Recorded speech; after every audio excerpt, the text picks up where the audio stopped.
Think about the last time a story made you feel small, in the best possible way. Not small because the world was too big to comprehend. Small because you were right there in it, at ground level, feeling the mud under your boots and the rain on your face. Game of Thrones gave us kingdoms burning, armies of the dead, dragons the size of buildings tearing through fleets of ships. It was enormous. It was spectacular. And somewhere along the way, it stopped feeling real. A Knight of the Seven Kingdoms does something that sounds almost stupid when you say it out loud. It throws away all of that. No world-ending threat, no battle deciding the fate of civilization, no throne hanging over every conversation. Just a hedge knight and a boy. And somehow, and this is the part that genuinely got me, that feels larger than anything else this franchise has ever done. That's the question this video is trying to answer. The show is good, that part's easy. The harder question is, why shrinking the story makes Westeros feel bigger than it's ever been? Because I don't think the answer is obvious, and I don't think it's an accident. So hey guys, it's Mac from Scene Shift. And to understand why this show works, we have to talk about where this franchise left us. Game of Thrones was my favorite show. My actual favorite. The characters, the drama, the moments that made you want to stop watching because they hurt too much, and then pulled you back anyway. The Red Wedding, Ned Stark, the Battle of the Bastards. I was completely in. Season 8 drained that out. Episode by episode, storylines that had been building for years went nowhere. Characters stopped making sense. By episode 3, maybe 4, I knew it wasn't going to get better. And when it ended, it left a specific kind of damage. The feeling of watching something you genuinely loved get destroyed, while you stood there helpless. House of the Dragon Season 1 gave me real hope. The political intrigue was back. The characters had weight. It came close to early Game of Thrones in a way I wasn't expecting. I'm not saying Season 2 was bad, like the standard is already so high. But for me, it just felt a little stretched out. One book across 4 seasons, conversations going nowhere. Just decent, you know? The familiar feeling of a story treading water. So that's where I was. Burned once, given hope, then stretched thin again. And then A Knight of the Seven Kingdoms arrived. When they first announced it, I wasn't jumping out of my seat. A show about a hedge knight and a kid wandering around Westeros 100 years before Game of Thrones? I honestly couldn't picture what that was supposed to be. But when the teaser came out, something clicked. It felt like a slice of life show. Not serious in the way Game of Thrones was serious. Not heavy with prophecy and politics and people constantly plotting to destroy each other. Just 2 people on the road. A massive, awkward knight, and a clever kid trying to get through their days in a medieval world. And I genuinely love shows like that. So I went in with real, actual excitement. From the very first episode, I was hooked. Here's why. And this is something I keep coming back to. In the first 5 to 10 minutes of this show, you see the main character going to the using the privy, out in the open, just a man doing what men do. You will never see that in Game of Thrones. You will never see that in House of the Dragon. Those shows take themselves too seriously to show you a person just being a person. They're always about the grand gesture, the important moment, the power play. Knight shows you a guy who bangs his head on a doorframe because he's too tall for the world around him. You watch him washing his clothes and reacting when they smell bad. You see him spend the night under a tree in the rain because he doesn't have money for a room. Sooner sleep under the stars than in some smoky tent. What if it rains? The tree will shelter me. You see how he eats, how he travels, how something as small as a cut in this world could actually end your life. That's what I'd always wanted to see in Westeros. Not the thrones, the world that exists around the thrones. And then there's Dunk himself. And I genuinely cannot overstate how much I love this character. In Game of Thrones and House of the Dragon, there's almost never a genuinely good guy. Everyone has a dark side. Everyone has something rotten underneath. That's part of what makes those shows work, but also part of what makes them exhausting after a while. You're always waiting for the betrayal, always braced for the moment the good person reveals they aren't actually good. Dunk doesn't have that. Dunk is genuinely, earnestly, almost stubbornly good. He's not smart. He knows he's not smart. His old mentor used to call him Dunk the Lunk, thick as a castle wall. And Dunk has basically adopted that as his own self-description. But he has this philosophy that is so simple it almost sounds naive. Knights protect people. That's the whole universe for him. And in a world where most knights are using their swords to take from people rather than protect them, Dunk just won't bend. There's this moment early in the show. A prince is cheating in the tournament, intentionally targeting his opponent's horse instead of the rider. which is a massive violation of every rule. But here's the thing. Dunk's first instinct isn't outrage, it's confusion. He genuinely cannot accept that a knight, let alone a prince, would do something like that on purpose. He keeps looking for another explanation. Maybe it was an accident. Maybe he misread it. It takes a friend spelling it out before Dunk actually believes what he saw. That's everything you need to know about him. He doesn't assume the worst of people. He assumes the best, even when the evidence is sitting right in front of him. In a world this cynical, that quality is almost dangerous. And then there's Egg, the kid Dunk picks up as his squire, who turns out to be Prince Aegon Targaryen, a royal who shaved his distinctive white hair and ran off to see the world. The two of them are complete opposites, and that's the engine of the whole show. Dunk doesn't know much about the world. Egg knows everything. Dunk is slow to figure things out. Egg figured it out before you even finished the sentence. Dunk is enormous and physically intimidating, and somehow still the most awkward person in every room. You're not too tall. I mean, you're just right for... 4. Egg is 11 years old, and somehow the most capable person in every room. But here's the thing. Egg actually needs Dunk. Like, you realize pretty fast that if Egg stays with his family, with all that Targaryen chaos, he could easily turn into a monster. He's got that dark potential in him. He had that dog in him from this age. But being with Dunk, it keeps him grounded. And their chemistry, the way they poke at each other, push at each other, and genuinely care about each other, it brought back something I hadn't felt watching this franchise in years. Watching them together feels wholesome in a way this universe has almost never been. There's no ulterior motive, no political calculation, just a big knight and a smart kid figuring out how to exist in the world together. I wasn't expecting to love this show as much as I did, because feeling that a show is great is easy. Understanding why it works is harder. And I think the reason this show works, the deep structural reason, is genuinely fascinating.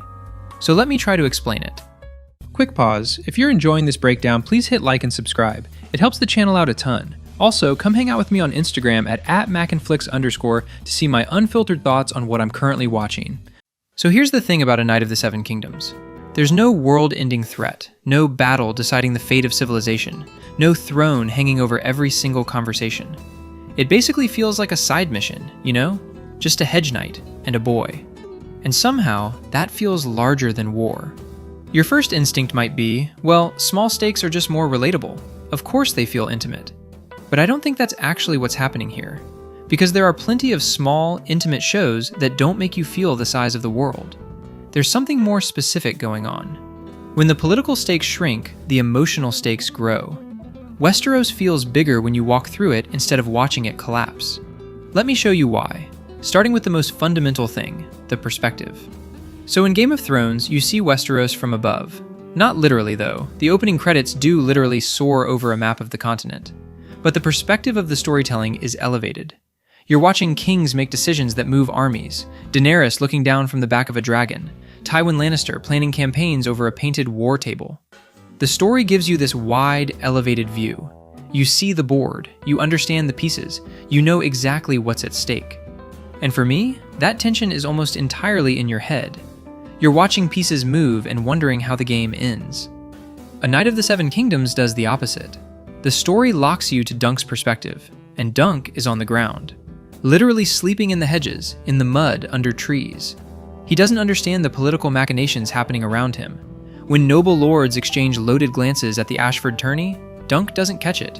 When someone references the Blackfire Rebellion, a catastrophic civil war that ended just over a decade before this story, that has shaped the paranoia and allegiances of every single person Dunk encounters, he doesn't fully understand what it means or why it matters.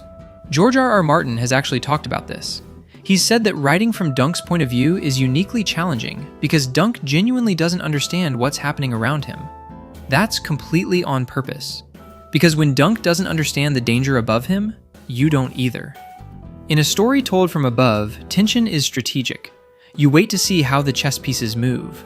In a story told from the ground, which is what Knight is, you really feel the danger. It's so grounded. You're not watching a powerful person navigate a situation. You're watching a confused, low-born man stumble through a world where the rules could get him killed at any moment. And he can't even fully see the rules. That creates a completely different emotional experience.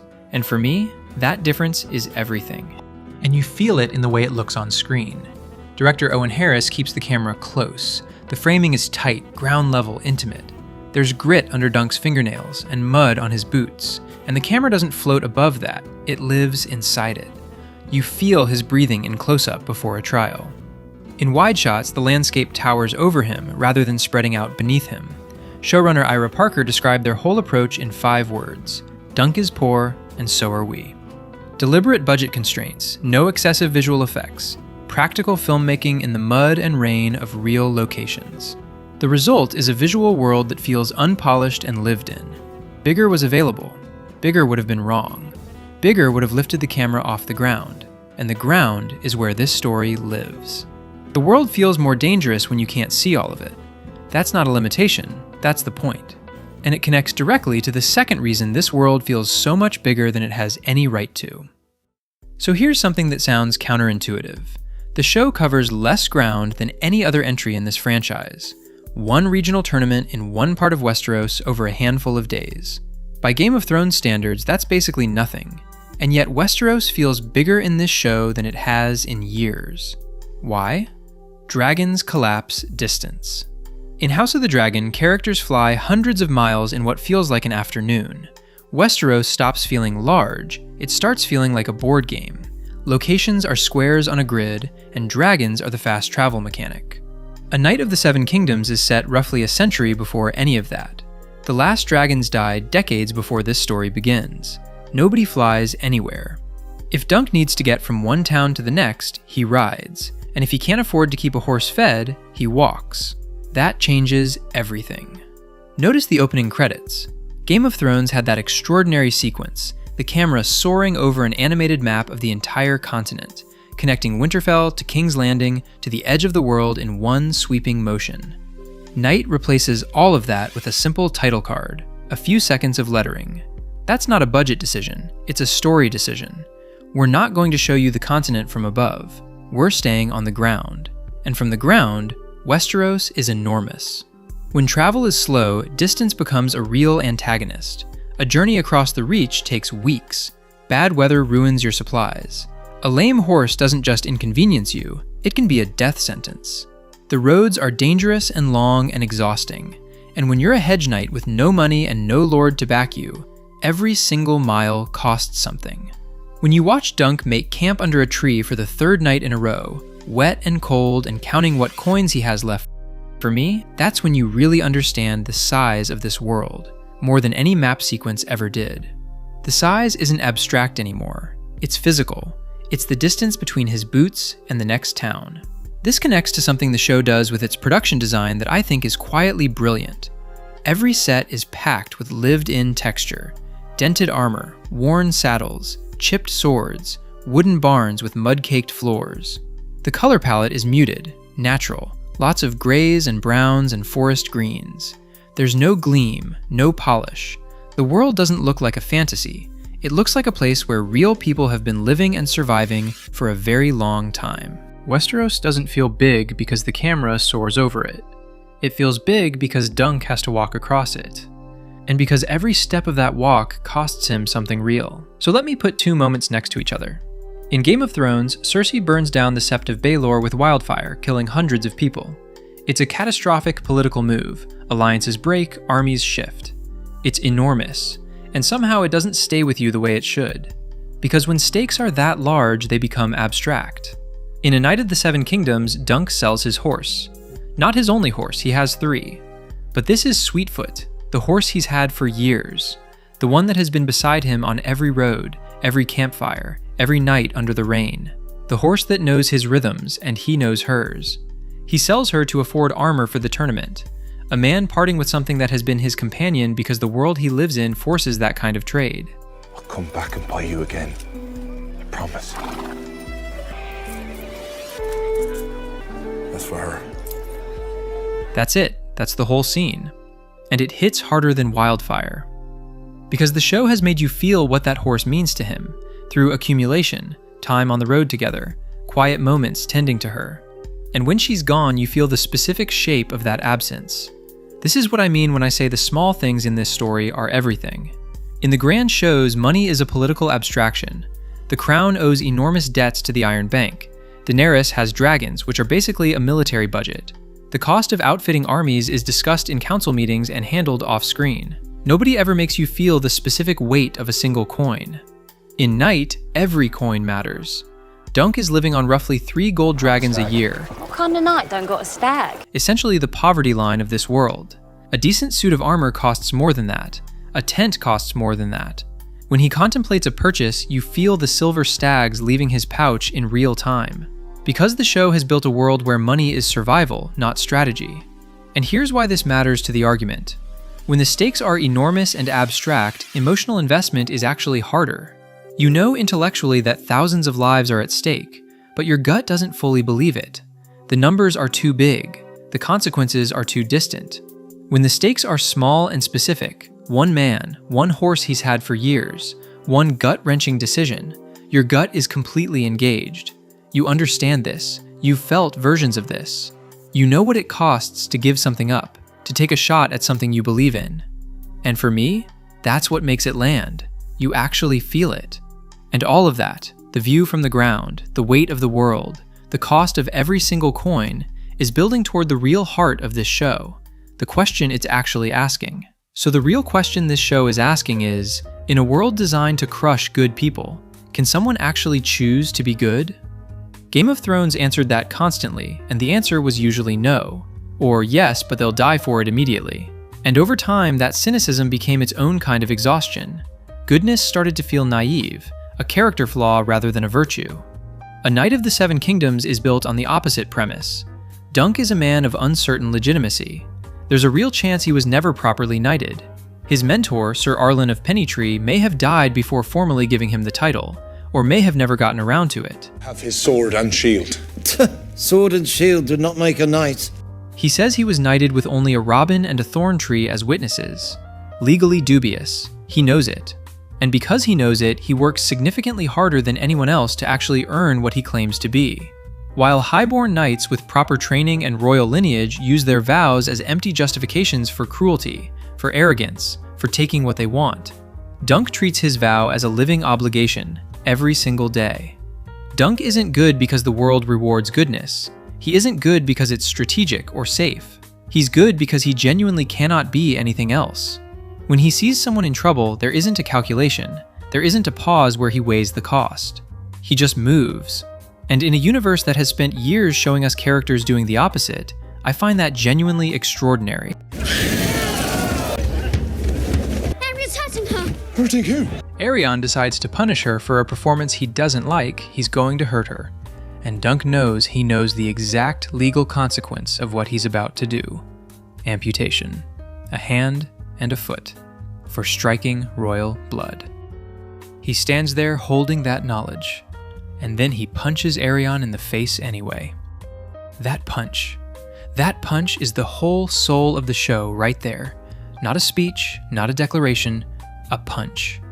A man who has almost nothing, choosing to protect someone he barely knows because the alternative is to watch an innocent person get hurt and do nothing. For Dunk, doing nothing would require him to stop being who he is, and that's a price he won't pay. What follows is the trial of 7. Dunk needs 6 champions to stand with him, or he's automatically found guilty. He has no house, no money, no connections. People find reasons to back out. One knight switches sides the moment he's offered a lordship.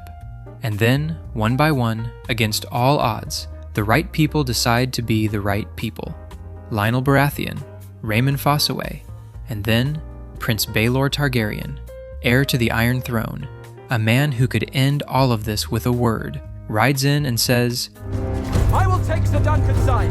This man protected the innocent, as every true knight must. The fight itself is brutal, and I think it's worth talking about what it actually shows you. Dunk is not a great fighter. He trained under a hedge knight who was himself barely trained. He takes damage almost immediately. Real damage. The kind that should end a man.